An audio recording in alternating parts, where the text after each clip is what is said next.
Hello friends, welcome back. இன்னைக்கு நம்ம ரொம்பவே டேஸ்டான ரொம்ப ஈஸியான இனிப்பு சீடை எப்படி செய்யலாம் தான் பார்க்க போகிறோம். கண்டிப்பாக ஃபுல் வீடியோ பார்த்து ட்ரை பண்ணி பாருங்க. ஃபர்ஸ்ட் இந்த இனிப்பு சீடை செய்கிறதுக்கு நம்ம சீனி தண்ணி ரெடி பண்ணணும். சீனி தண்ணி ரெடி பண்ணுறதுக்கு ஸ்டவ்வில் கடாய் வச்சு சீனி ஒரு அரை கப்பு சீனி சேர்த்துக்கோங்க. கிட்டத்தட்ட ஒரு 150 கிராம் சீனி இருக்கும். அதை ஒரு 1/4 கப்பு தண்ணியில் நம்ம கரைய வைக்க போகிறோம். ரொம்ப தண்ணி சேர்க்க வேண்டாம்.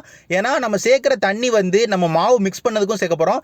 எக்ஸஸாக தண்ணி சேர்த்துட்டோம்னா மாவு ரொம்ப தண்ணியாயிருங்கிறதுக்காண்டி ஒரு 1/4 கப்பு தண்ணியில் சீனி தண்ணியை கரைய வைக்க போகிறோம். சீனி தண்ணி நல்லா ஒரு ஸ்டவ்வில் ஹை ஃப்ளேமில் வச்சு ஒரு 3 நிமிஷத்துலேருந்து ஒரு 4 நிமிஷத்துக்கு கொதிக்க விட்டிங்கன்னா சீனி எல்லாம் நல்லா கரைஞ்சி தண்ணி ஓரளவுக்கு திக்கனாக ஆரம்பிச்சிடும். ஏன்னா நம்ம தண்ணி கம்மியாக சேர்த்துருக்கனால ஈஸியாக நம்மளுக்கு சீனி தண்ணி திக்காயிரும். நம்மளுக்கு அந்த அளவுக்கு தண்ணி எல்லாம் கரைஞ்சி சீனி தண்ணி ஓரளவுக்கு திக்காக ஆரம்பிச்சக்கப்புறமா, அதாவது சிங்கிள் ஸ்டிக் கன்சிஸ்டன்சிக்கு வர ஆரம்பிச்சக்கப்புறமா நம்ம அதை அப்படியே ஸ்டவ் ஆஃப் பண்ணிட்டு ஒரு பவுலுக்கு மாற்றிக்கிடுவோம். நான் பவுலுக்கு மாற்றிட்டு அது கூடவே நெய் ஒரு 4 டேபிள் ஸ்பூன் சேர்த்துக்கிட்டேன். அது கூடவே சோடா உப்பு ஒரு 1/4 டீஸ்பூனுக்கும் கம்மியாக சேர்த்துக்கோங்க.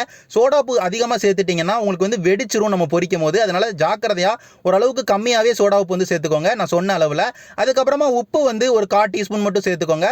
இது எல்லாத்தையுமே சேர்த்து அந்த சீனி தண்ணியை உப்போட நல்லா மிக்ஸ் பண்ணி விட்டுக்கோங்க. உப்பு எல்லாம் நல்லா கரைஞ்சக்கப்புறமா நம்ம மைதா மாவு சேர்த்துருக்கோம். மைதா மாவு 2 கப்பு நான் சேர்த்துருக்கேன். அதாவது அரை கப்பு சீனிக்கு 2 கப்பு மைதா மாவு, 1/4 கப்பு தண்ணிங்கிற கணக்கில் சேர்த்துருக்கேன். 2 கப்பு மைதா மாவு உங்களுக்கு கிட்டத்தட்ட 280 கிராம் உங்களுக்கு மைதா மாவு இருக்கும். நம்ம 2 கப்பு சேர்த்து அந்த தண்ணியோட நல்லா கரைய வைக்கிறோம். அதாவது நல்லா மிக்ஸ் பண்ணி விடுறோம். நான் சீனி தண்ணி நான் ஃபுல்லாக சேர்க்கல. ஒரு 1/4 கப்பு தனியாக முதல்ல எடுத்து வச்சிருந்தேன். ஏன்னா எக்ஸஸ் ஆகிடக்கூடாதுங்கிற ஒரு காரணத்துக்காண்டி நான் 1/4 கப்பு மட்டும் எக்ஸஸாக வச்சுக்கிட்டு மீதி எல்லாத்தையும் சேர்த்து இந்த மாவோட மிக்ஸ் பண்ணி விட்டேன். அப்படியும் எனக்கு தண்ணி அதிகமாயிருச்சு. அதனால மாவு ஒரு 1/4 கப்பு கூட சேர்த்து நான் மிக்ஸ் பண்ணி விட்டுக்கிறேன். அப்படி மாவு மிக்ஸ் பண்ணும் போது நம்மளுக்கு சீனியோட அளவு மாவுல குறைஞ்ச மாதிரி இருந்தது. அதனால திரும்ப கொஞ்சோண்டு, அதாவது ஒரு 3 டேபிள் ஸ்பூன்லேருந்து ஒரு 4 டேபிள் ஸ்பூன் சீனி சேர்த்துட்டேன். அந்த சீனி தண்ணி திரும்ப சேர்த்தனால மாவு எக்ஸஸாக சேர்க்குற மாதிரி ஆயிடுச்சு. அதனால மாவு திரும்பி ஒரு 1/4 கப்பு சேர்த்துக்கிட்டேன். இப்போ நான் சேர்க்கறதெல்லாம் இதையும் சேர்த்து அதையும் சேர்த்து அப்படிங்கிற மாதிரி இருக்கும். அது ஒரு ப்ராப்ளமும் இல்லை. நம்மளுக்கு தண்ணி குடிச்சுன்னா நம்ம மாவு சேர்க்க போகிறோம். மாவில் இனிப்பு தன்மை நம்மளுக்கு குறைஞ்சனால திரும்ப சீனி தண்ணி நம்ம சேர்த்துக்கிறோம். அது ஒரு ப்ராப்ளமும் இல்லை. நீங்கள் எக்ஸஸாக முதல்ல நீங்கள் சீனி தண்ணி ஒரு 1/4 கப்பு தனியாக எடுத்து வச்சுட்டு நீங்கள் சேர்க்கறது கரெக்ட். ஏன்னா நம்மளுக்கு சீனி கூடிரவும் கூடாது, குறைஞ்சிட்டுனா நம்மளுக்கு சேர்க்கறதுக்கு சீனி தண்ணி வேணும். அதனால நம்ம இந்த மாதிரி பண்ணிக்கிட்டோம். நான் ஃபுல்லாக எடுத்ததில் ஒரு கொஞ்சோண்டு சீனி தண்ணி எக்ஸஸாக எடுத்த மாதிரி இருந்தது. மாவு கூட 2 தடவை 1/4 கப்பு சேர்த்துருக்கேன். நம்மளுக்கு மாவோட பக்குவம் பொறுத்த வரைக்கும் ஒரு சப்பாத்தி மாவு கன்சிஸ்டன்சியில் இருக்கணும். அதுதான் ரொம்ப முக்கியம். அதே நேரத்தில் இனிப்பு கரெக்டாக இருக்கணும், உப்பு கரெக்டாக இருக்கணும். அதை மட்டும் முக்கியமாக பார்த்துக்கோங்க. அதே மாதிரி மாவு ரெடி பண்ணி எடுத்துக்கோங்க. நான் அந்த மாதிரி எடுத்துக்கிட்டேன். இப்படி எடுத்து முடிச்சக்கப்புறமா இந்த மாவு 1 மணி நேரமாவது நம்ம ஊற விடணும். அந்த மாதிரி ஊற விடுறதுனால நமக்கு மைதா மாவு நல்லா சாஃப்டாகவும் பொரிச்சு எடுக்கிறதுக்கு ரொம்பவே ஈஸியாக இருக்கும். அதனால ஒரு 1 மணி நேரம் நல்லா ஊற விட்டுருங்க. 1 மணி நேரம் கழிச்சு நம்ம ஓப்பன் பண்ணி பார்க்கும்போது மாவு நல்லா சாஃப்டன் ஆயிருச்சு.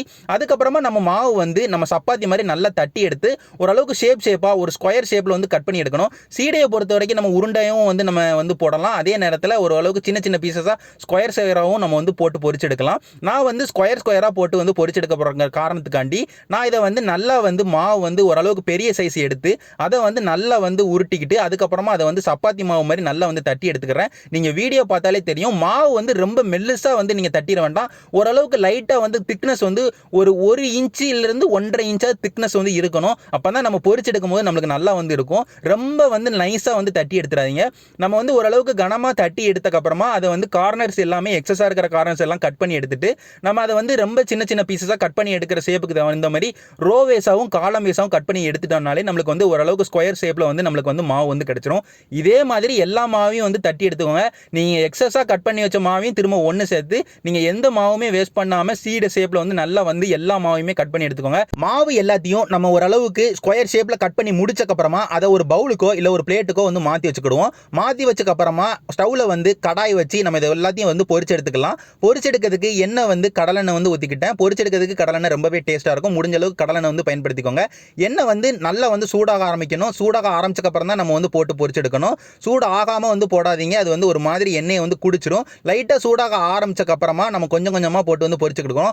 பொரிச்சு எடுக்கும் போது நான் வந்து போடும்போது வந்து கவனமாக வந்து பார்த்துக்கோங்க. ஏன்னா அது ஓரளவுக்கு கனமாக வந்து மாவு இருக்கிறனால நம்ம உள்ளே போடும்போது அது எண்ணெய் வந்து வெளியே திரிக்கிறதுக்கு நிறைய வாய்ப்பு இருக்குது. அதனால் ஒரு சைடாவோ இல்லை ஒரு கரண்டியை வச்சோ கவனமாக வந்து எல்லா சீடையும் உள்ள எண்ணெயில் வந்து ட்ராப் பண்ணுங்க. எண்ணெயில் வந்து சீடை எல்லாத்தையும் ட்ராப் பண்ணக்கப்புறமா அதை வந்து நம்ம பொரிச்சு எடுக்கணும். ஓரளவுக்கு ஸ்டவ்வை வந்து ஒரு மீடியம் ஹை ஃப்ளேமில் வச்சு ஒரு 4 நிமிஷத்துலேருந்து ஒரு 5 நிமிஷத்தில் நம்ம வந்து பொரிச்சிடலாம். குறைஞ்சது 4 நிமிஷத்துலேயே நமக்கு சீடை வந்து நல்லா வந்து வெந்துடும்.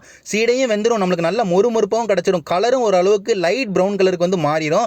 ஏன்னா லைட் ப்ரௌன் கலருக்கு மாறினா தான் ஓரளவுக்கு லைட்டாக டேஸ்ட்டாக இருக்கும். ரொம்ப டார்க் ப்ரௌன் கலருக்கு வந்து மாற்றிடாதீங்க. நம்ம வந்து ஒரு 4 நிமிஷத்துக்கு வந்து மீடியம் ஃப்ளேமில் வச்சு பொரிச்சு எடுத்தாலே சீடை வந்து நம்மளுக்கு நல்லா வந்து வெந்து நல்ல மொறுமொறுப்பாக வந்து கிடச்சிடும். இதே மாதிரி எல்லா சீடையும் வந்து பொரிச்சு எடுத்துக்கோங்க. சீடை வந்து நீங்கள் வந்து உப்பு நீங்கள் கரெக்டாக சேர்க்கலனாலும் தண்ணி கரெக்டாக சேர்க்கலனாலும் அது வெடிச்சு ஒரு ஷேப்பில் வந்து வராது. நம்ம எல்லாம் கரெக்டாக சேர்த்தனால நமக்கு ரொம்பவே பெர்ஃபெக்டாக வந்திருக்கு. நான் சொன்ன பக்குவத்தில் சேர்த்தீங்கன்னா உங்களுக்கு ரொம்ப சூப்பராக வரும். கண்டிப்பாக வீட்டில் வந்து ட்ரை பண்ணி பாருங்க. ரொம்ப சிம்பிளாக பண்ணக்கூடிய ஒரு ஸ்நாக்ஸ் ரெசிபி, ரொம்ப டேஸ்ட்டாக இருக்கும். எல்லாருமே ரொம்ப விரும்பி சாப்பிடுவாங்க. நான் இதே மாதிரி ஒரு சூப்பரான ரெசிபியோட உங்கள் எல்லாரையுமே வந்து பார்க்குறேன். நன்றி.